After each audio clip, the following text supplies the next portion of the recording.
My name is Jacqueline Smith. I'm 27 years old. To most people, I look like a regular office worker, but that's not the full story. Every morning at 6 a.m., before the sun comes up, I wake up. I take care of my grandmother and my dog, Jerry. Then I open my laptop to check the world stock markets. I've been doing this since I was 16. My mom taught me how to read the market. She used to say, "Behind every number, there's a person." One of my earliest memories is from my 6th birthday. That night, after everyone was asleep, my mom quietly took me to her study. "Jacqueline, read this," she whispered, giving me a business newspaper. I looked at the big numbers on the page. 8, 9, 10. "Amazing," she said softly. My mom was good with numbers. She studied economics in college and was very talented. But when she got married, she gave up her dream. My father didn't let her continue. He believed that women shouldn't deal with numbers. He said a wife should focus on housework and raising kids. So, during the day, my mom acted like the perfect housewife. But at night, she became someone else, reading financial news and studying stock charts. I was the only one who knew her secret. "There's always a story behind the numbers," she would tell me. I was fascinated by her hidden world. While other girls played with dolls, I sat quietly beside my mom, looking at stock lists. "This company looks good," she would say, pointing at the paper. "Their new product might change lives." Life at home was hard. My father was very strict. "Jacqueline, you're the younger one. Show more respect to your brother Adam," he would say. Adam was 5 years older than me. But just because he was a boy, my father always put him first. As we got older, Adam's demands grew. "Do my homework for me," he would say. "My room is messy. Did you clean it properly?" Adam asked. "My friends are coming over, so stay out of my room." My mom tried to stand up for me. "Don't treat Jacqueline like that," she said. But my dad and Adam didn't change. "Don't spoil her," my father shouted. "Girls should always be obedient." When I was 11, my mom taught me how to invest for the first time. "This is your allowance, $150," she said, handing me an envelope. "Let's buy stock in a company you like." I thought about it carefully. Back then, game consoles were really popular with my friends.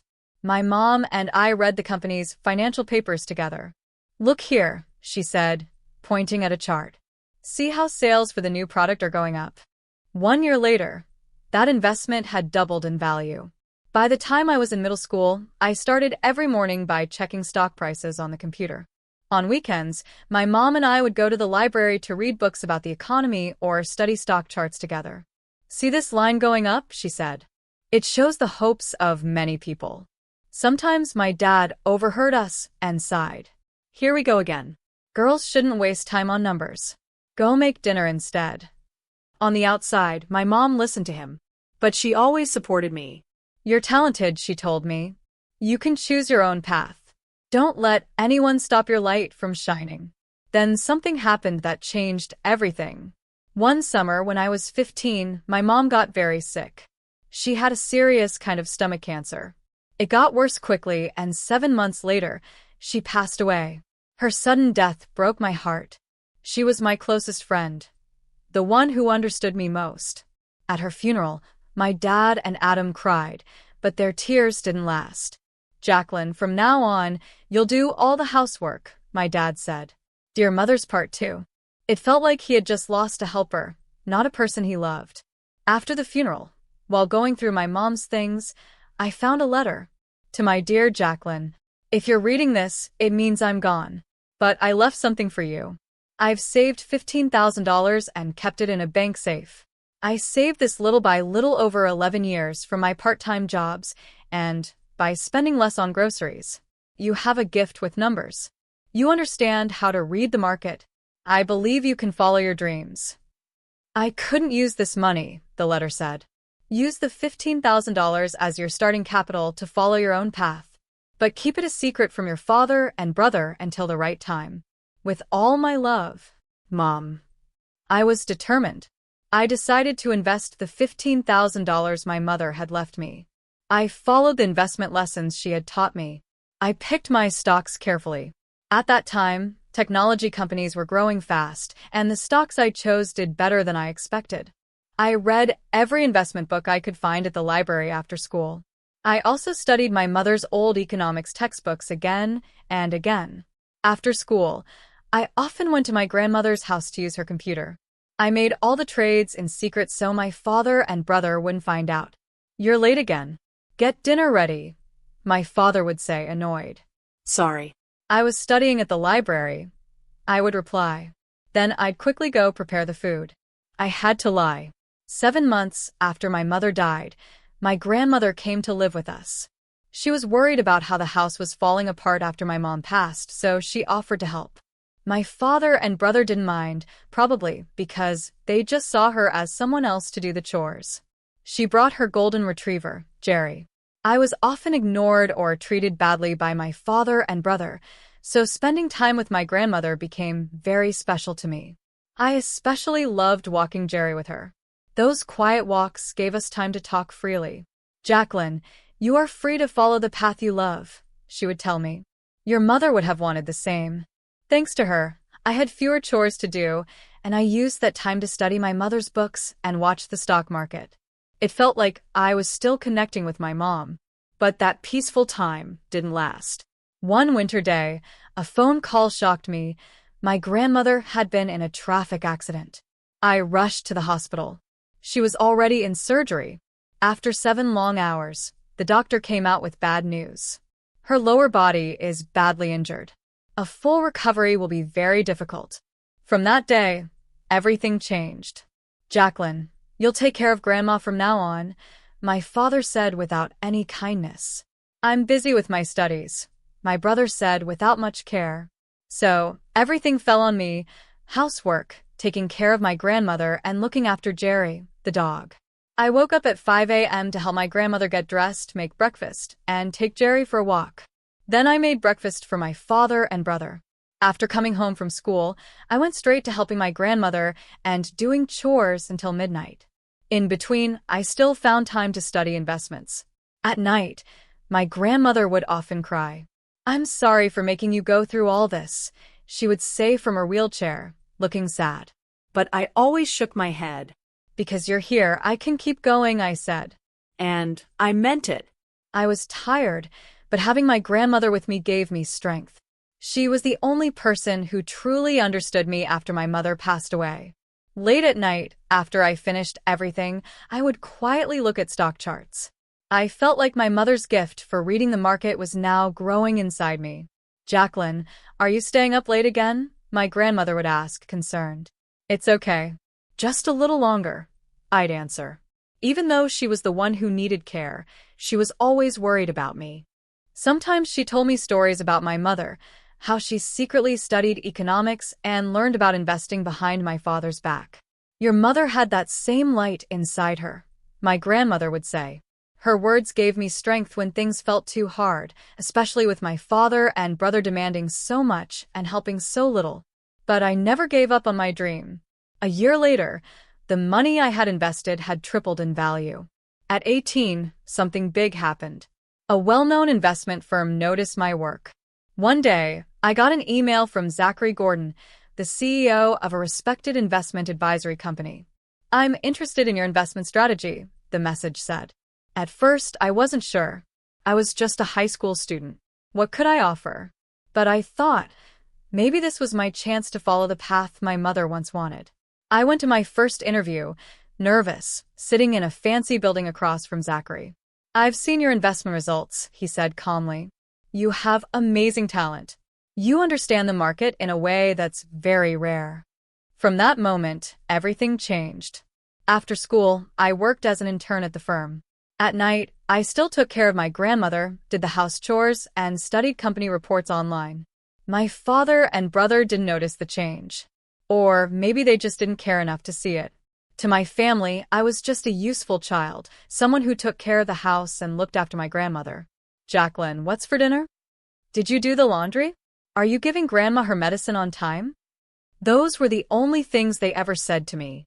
Adam, my brother, had barely finished college. He spent most of his time being lazy, but still got a job at a small company thanks to my father's connections. Even though he worked in sales, people said he hardly did anything and went out partying every night. My father didn't seem to care. Jacqueline, you're hardly ever home these days, Adam said one evening. He had come home early for once and was clearly drunk. I've done all the housework, I said quietly. I've also been studying. It's not just that, he said. Who's going to take care of Grandma and Jerry when you're gone? I care for them every morning and night. During the day, I arranged for a helper. A helper? Who's paying for that? It's okay. I got someone at a discount through someone I know.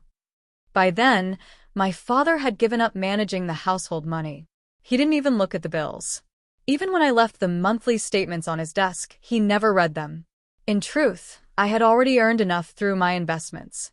I secretly paid for my grandmother's special care, Jerry's grooming, and even the electricity and water bills, things my father and brother were supposed to cover. They didn't know, and I never told them. I believed they wouldn't understand even if I did. Besides, if they knew, they would also learn about my talent for investing, something I had inherited from my mother. To them, I was just a girl who cleaned and cooked. They didn't see the real me. By the time I graduated high school, the money I was managing had grown to over $2 million. I decided not to go to college. Instead, I accepted a job offer from Zachary's investment firm. It was spring, right before my graduation, when my father finally showed some interest in my future. Jacqueline, what are you going to do after graduation? He asked at dinner one evening. He had probably seen the invitation to my graduation ceremony. It's already decided, I said. In fact, I had already accepted a job at the investment company. Zachary had offered it to me to help bring fresh ideas to the team. Oh, where? My father asked. At Nova Quantum Capital. He tilted his head. What's that? Never heard of it. It's an investment advisory firm, I said. I'll be working directly under the CEO, Zachary Gordon, I said. My father just shrugged. Must be a small company then, he said, then went back to eating. Adam laughed. New jobs are tough, especially if you didn't even go to college. You'll still be doing the housework, right? His arrogant tone made me sigh quietly. They didn't even know that Nova Quantum Capital was one of the fastest-growing investment firms. Of course, I'll keep taking care of Grandma, I said calmly. Don't forget Jerry's walks and the laundry, Adam added, as if giving orders. I know, I replied. My father kept reading his newspaper, and Adam started scrolling through his phone. They had no interest in my job, my company, or anything about my life. All they cared about was whether I would continue managing the house, caring for Grandma, and looking after the dog, just like always. That night, I was reading an investment book in my grandmother's room when she spoke softly. I read about your company in the newspaper. It's a very impressive place, isn't it? Tears came to my eyes. Out of everyone in my family, only my grandmother truly saw who I was. By that time, I had already started planning to build my own company. I wanted to create a new kind of investment platform using AI, a system where anyone, no matter their background, could have a fair chance to invest. I wanted to make my mother's dream come true using today's technology. I felt like this was my purpose. Jacqueline, you have real talent. I hope you'll keep making this industry better, Zachary often told me after I joined the firm. He supported my dream of starting my own business. At Nova Quantum Capital, I built my experience. I developed an AI-based investment analysis system and created new financial products using blockchain. Every project I worked on became a success. Industry experts began calling me the youngest investment prodigy. On my 21st birthday, I officially started my own company. I named it Horizon Investment Technologies because I wanted the name to reflect looking forward, beyond the horizon. Zachary was proud. You'll lead a new era, he said warmly. I used the profits from my past investments to fund the company. My decision to leave Nova Quantum Capital and start my own business became news in the finance world. At my company's launch event, a reporter asked, "Aren't you too young to be running a company?" I smiled and said, "Age is just a number. What matters is how much you can give back to society, and I plan to show that through results." Some economic TV shows talked about my journey, but at home, nothing changed. My father and brother, still uninterested in anything related to finance, didn't even notice. I worked like a normal employee in a small company. Jacqueline, what's for dinner tonight? That was the usual question I heard every day. Only my grandmother quietly watched over me. "You're just like your mother," she would say. "You have the same light in you." A year after I started my company, my AI-based investment system began changing the market. It made it easier for regular people to invest. The AI helped stop emotional decisions, which often hurt investors. It also set new standards for ethical and responsible investing. Economic magazines praised the system. As my company grew fast, we passed 200 employees. The money we managed crossed over $2 billion. One morning, Adam suddenly burst into the house, looking excited. "Everyone, I have a big announcement," he said as we gathered in the living room. "I'm getting engaged to Joyce." Joyce was the woman he had been dating for 7 months. They had met at a social event. Adam was especially proud because she worked at a major pharmaceutical company, and her father was a doctor. Wanting to impress her, Adam started lying. "Actually, I'm an executive at a big company," he had told her. As their relationship got more serious, his lies grew. "Our sales are at an all-time high. Next month, I'm flying to Switzerland to open a new branch. I have over 200 people under me. I barely have time to sleep," he bragged. But in reality, Adam was just a regular salesperson at a small company. He wasn't doing well at work and didn't take it seriously. Still, around Joyce, he acted like a high-powered businessman. He took her to fancy restaurants and bought her expensive gifts, all paid for with credit. "Adam is really amazing," Joyce once said. Wanting to keep up the act, Adam lied even more. "I was just promoted to vice president. I'm thinking of buying an apartment. My family has run businesses for generations." As an executive at Nova Quantum Capital, I had access to information about pharmaceutical companies, including Joyce's. I also knew about her father's reputation in the medical world. So, I could see through Adam's lies. But I chose to stay quiet. I knew the truth would come out sooner or later. "Congratulations," I said calmly. "We decided to have the wedding in South Africa," Adam added proudly. My father was overjoyed. He hugged Adam and shouted, "Wonderful. That's my son." Then Adam turned to me, with that same smug look on his face. "You have an important job too, Jacqueline." I looked at Adam without saying anything. "Someone needs to stay home to take care of Grandma and Jerry, right?" he said. My father nodded. "That's right. Jacqueline, you're the best one for that job." I glanced at my grandmother. I could see sadness in her eyes. That night, I was working late at the office. Through the large glass window, the city lights sparkled in the distance. My secretary, Ruth, walked in with some papers. "Miss Smith, here's the report on the Asian markets." "Thank you, Ruth. Also, I have a personal request." "Yes. Can you book 2 first-class tickets to South Africa for my grandmother and me?" Ruth smiled. "Of course." She paused for a second. "About what we discussed earlier. Are you sure you want to cancel all of Adam's wedding reservations?" I let out a quiet sigh. "Yes. Please go ahead. But don't say it was my decision." 3 months later, I sat in a limousine with my grandmother, heading to a luxury hotel in South Africa. I took a deep breath and looked at my reflection in the window. I was wearing a simple, elegant white summer dress. "Jacqueline, are you nervous?" my grandmother asked softly. "A little," I replied, honestly. "But I don't have any regrets." Everything was in place. I had ordered all the wedding bookings for Adam to be canceled. Joyce's parents had already been informed about all the lies he told. They knew he wasn't a top executive or rich like he had claimed. The limousine pulled up to the hotel. The driver opened the door, and I helped my grandmother out with care. That's when I saw Adam in the hotel lobby. He was frantically calling someone. My father sat nearby, looking worried and sweating. The plan was working. Adam spotted me. "What are you doing here?" he shouted. I calmly removed my sunglasses. "Dad." "Adam, I'm the one who canceled everything," I said. My voice was steady. My father stared at me, speechless. "Shall I explain?" I continued. "I'm Jacqueline Smith, founder of Horizon Investment Technologies and a shareholder in this hotel." I watched as both their faces went pale. For the first time, they were seeing the real me, not the quiet girl who cooked and cleaned, but the successful young businesswoman they had ignored. Wait, Adam cried. Joyce's parents, my reputation. Don't worry, I said, cutting him off.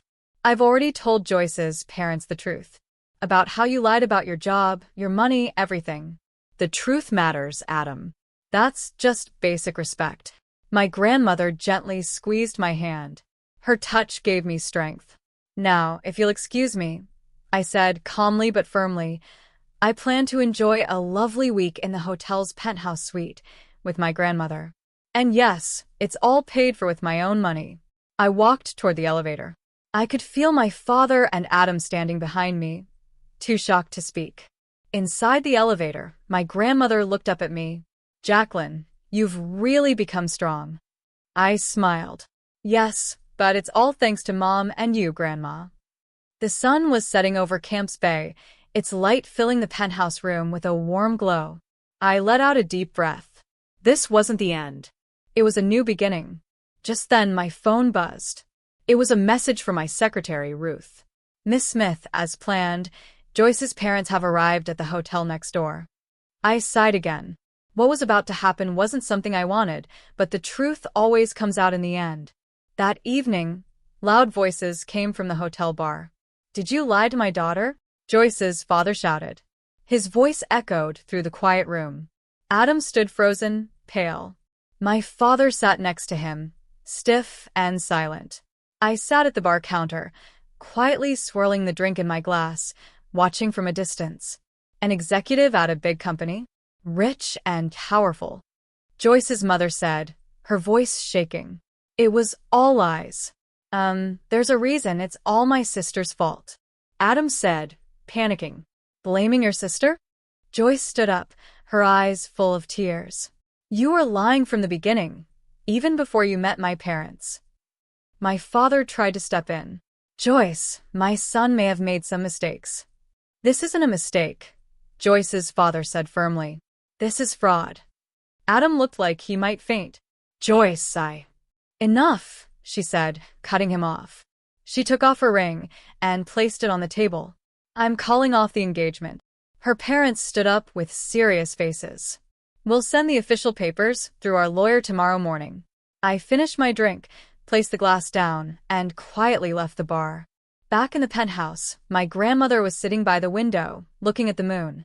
Is it over? She asked softly. Yes, I said, sitting beside her and taking her hand. No one else will be hurt now. The next morning, my father and Adam left South Africa early.